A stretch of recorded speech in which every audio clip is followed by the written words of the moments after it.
চিনেমাৰ দৰে কিয় নহয় কথাবোৰ? চিনেমাৰ দৰে কিয় নহয় কথাবোৰ?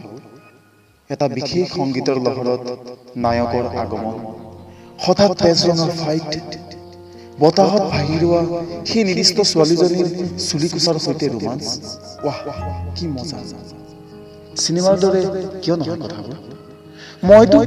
মইতো হ'ব খোজো সেই নায়কৰ দৰে, পান কৰিব খোজো নীলাভ সাগৰ, অচিনাকি বতাহৰ ঢৌৰ মাজত গাব খোজো হিয়া দিয়া নিয়াৰ গান, সজীৱ কৰিব খোজো আবাল বৃদ্ধ বনিতাৰ যৌৱনৰ শেষৰ চিৰাল ফটা নদী, কুঁৱলীৰ উৰণি টানি আনি হ'ব খোজো বসন্তৰ ৰাগী।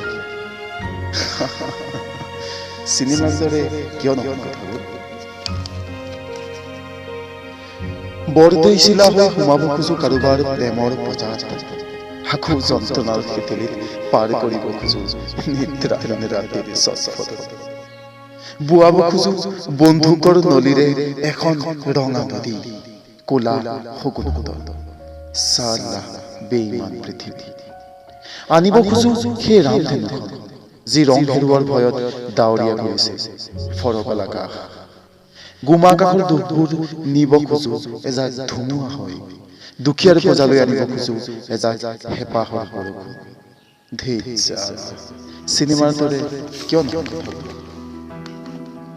আকৌ ক্লাইমেক্স, দুচকুত এজাক সপোন লৈ তাই সোমাই আহিব, আৰু মই সোমাই পৰিম সেই সেউজীয়া অটব্য অৰণ্যৰ মাজত। সেই মাতত আকৌ তাই মোক উৰুৱাই নিব, আৰু মই উৰি ফুৰিম তাই দুচকুৰ নিহাৰিকাৰ মাজত, যাৰ এপলক চাৱনিয়ে বুকুত থকা সৰকা কৰি দিব। তাৰ পিছত গান আৰু এখন নাটকীয় অধ্যায়ৰ সামৰণি। ৱাহ, চিনেমাৰ দৰে কিয় নহয়?